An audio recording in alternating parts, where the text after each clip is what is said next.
အားလုံးပဲမင်္ဂလာပါကျွန်တော်ဦးသက်မော် photography ကနေကြိုဆိုလိုက်ပါတယ်ကျွန်တော်ဒီနေ့တင်ပြခြင်းတဲ့ tutorial လေးကတော့ကျွန်တော် skin retouch with beautiful texture in Photoshop ဆိုတာဖြစ်ပါတယ်ကျွန်တော်ဒီ skin retouch ကိုမြန်မြန်ဆန်ဆန်ဘယ်လိုလုပ်တယ်လဲဆိုတာလေးအချိန်တိုတိုနဲ့ရတဲ့နည်းလမ်းလေးတစ်ခုကိုကျွန်တော်ပြပေးပါမယ်ဟုတ်ပြီကျွန်တော် Photoshop ထဲကိုသွားပါမယ်ဒီမှာကျွန်တော် Photoshop ပုံလေးဖွင့်ထားပါတယ်ဒီနေရာမှာ blemishes မျက်နှာပေါ်မှာရှိတဲ့အဖုတွေအပိန်တွေကိုတော့ကျွန်တော်တို့ blemishes လုပ်ပြီးတော့ကျွန်တော်ဖယ်ရှားထားပါမယ်စပါပြီ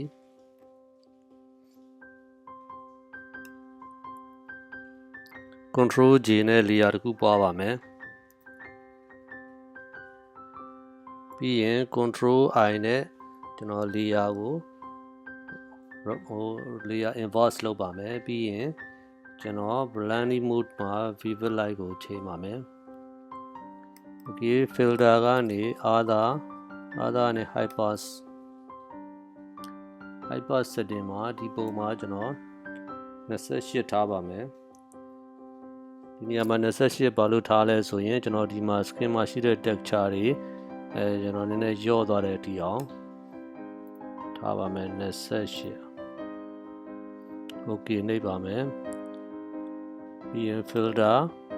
blur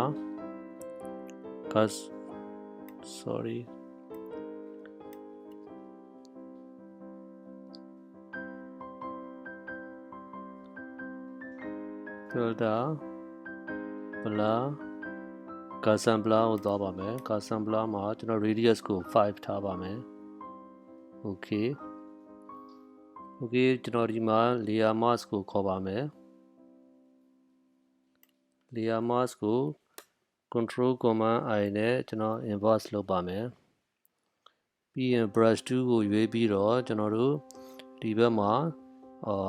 foreground color ကို white ထားပြီးတော့ကျွန်တော်ဒီ model ရဲ့မျက်နှာပေါ်မှာကျွန်တော် brush tool နဲ့ကျွန်တော် texture တွေပြန်ဖော်ပါမယ်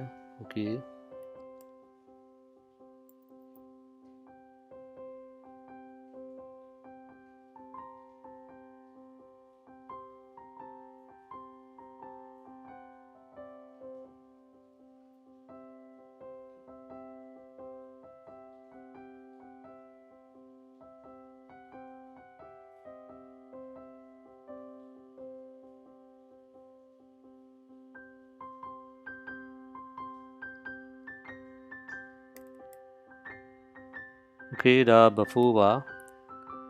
ဒါက after ပါဒါက before ပါဒါက after ပါကျွန်တော်နောက်ထပ်တစ်ပုံဆက်ပြီးလုပ်ပြပါမယ်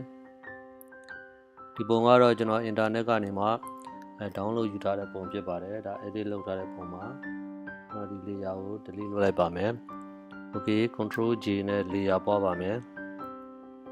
ပြီးရင် control command I နဲ့ layer inverse လုပ်ပါမယ်ပြီးရင် vivid light ကိုရွေးပါမယ် filter other highpass ကျွန်တော်ဒီပုံမှာကျွန်တော် radius ကို22ထားပါမယ်နှိပ်ပါမယ်ပြီးရင် filter blur တဲ့က gaussian blur ကိုသွားပါမယ် gaussian blur ကိုလည်း radius ကိုကျွန်တော်5ပဲထားပါမယ်ကျွန်တော်ဒီမှာ layer mask ခေါ်ပါမယ် command I နဲ့ layer mask ကို invert လုပ်ပါမယ် brush tool ရွေးပြီးတော့ foreground white နဲ့ဒီ skin ပေါ်မှာကျွန်တော်ပို့ဆွဲလိုက်ပါမယ်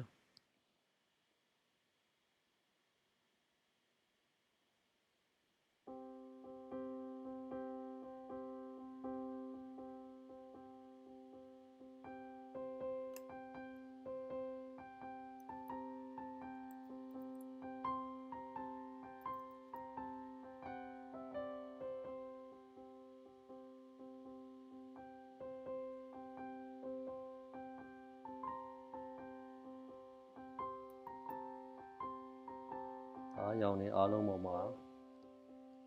brush နဲ့ပုတ်ပါမယ်